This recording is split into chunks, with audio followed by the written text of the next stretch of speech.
Halo, kembali lagi bersama Media Eduka. Dalam video kali ini, kita akan membahas persiapan CPNS tahun 2021.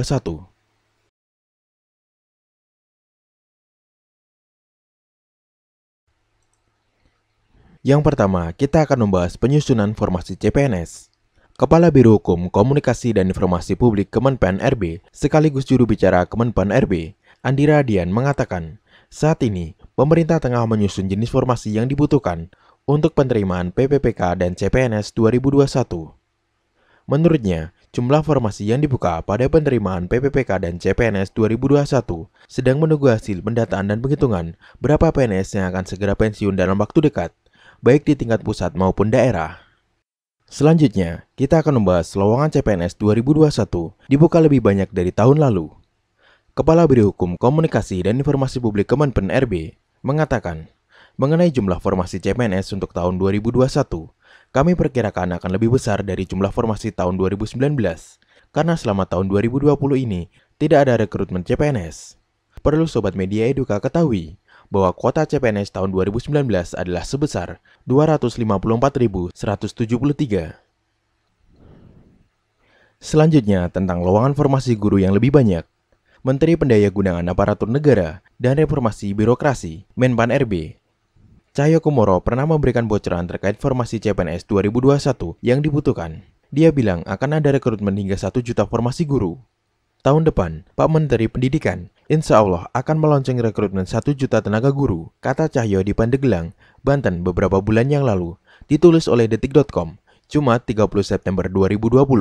Selain memprioritaskan tenaga pendidik, formasi 2021 juga akan terbuka lebar untuk tenaga kesehatan seperti dokter, perawat, dan bidan. Kemudian juga penyuluh, seperti untuk pertanian, pengairan, dan sebagainya. Selanjutnya, tentang jumlah PNS. Saat ini, jumlah PNS sebanyak 4.121.176 orang dan belum termasuk peserta yang lolos pengumuman tahun ini.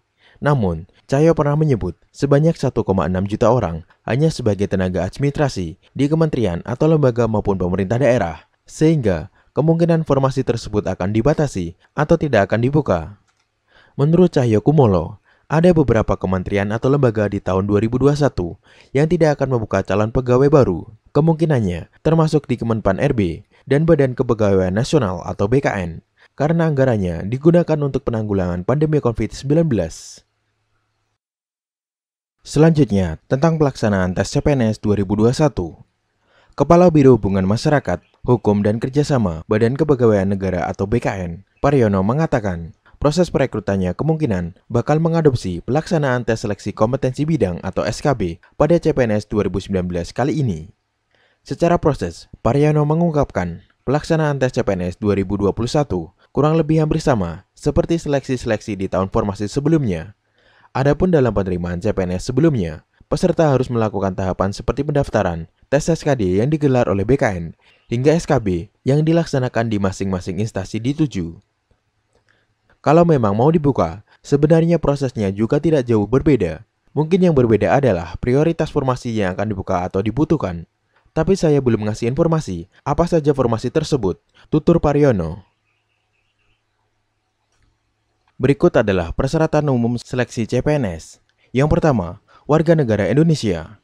2. Usia paling rendah 18 tahun dan paling tinggi 35 tahun. Ketentuan lebih lanjut akan diumumkan kemudian dan diatur pada portal SSCASN.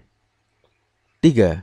Tidak pernah dipidana dengan pidana penjara berdasarkan putusan pengadilan yang sudah mempunyai kekuatan hukum tetap karena melakukan tindak pidana atau kasus narkoba. 4. Tidak pernah diberhentikan dengan hormat tidak atas permintaan sendiri atau diberhentikan tidak dengan hormat sebagai CPNS atau PNS atau anggota TNI atau Polri, atau diberhentikan tidak dengan hormat sebagai pegawai swasta. 5. Tidak berkedudukan sebagai PNS atau CPNS atau calon anggota TNI atau Polri, serta anggota TNI atau Polri atau siswa sekolah ikatan dinas pemerintah. 6. Tidak menjadi anggota atau pengurus partai politik atau terlibat politik praktis. 7. Memiliki kualifikasi pendidikan sesuai dengan persyaratan jabatan yang dilamar. 8. Indeks prestasi kumulatif atau IPK lulusan perguruan tinggi negeri minimal 2,75 dan lulusan perguruan tinggi swasta minimal 3,00. 9. Bersedia mengabdi dan tidak mengajukan pindah dengan alasan apapun, minimal 10 tahun sejak TMT CPNS. Selanjutnya, berkas dokumen yang diperlukan. Yang pertama, scan KTP asli. Yang kedua, pas foto. Yang ketiga, swafoto. Yang keempat, ijazah. Yang kelima, transkrip nilai asli. Yang keenam, beberapa dokumen pendukung lainnya yang dipersyaratkan oleh instansi. Selanjutnya adalah tahapan penerimaan CPNS. Yang pertama, seleksi administrasi. Yang kedua, seleksi kompetensi dasar. Yang ketiga, seleksi kompetensi bidang. Untuk informasi tentang soal dan pembahasan kompetensi dasar dan kompetensi bidang, Sobat Media Eduka bisa mengunjungi website www.mediaeduka.com. Terima kasih telah menonton video Media Eduka. Semoga bermanfaat. Jangan lupa untuk like, komen, share, dan subscribe.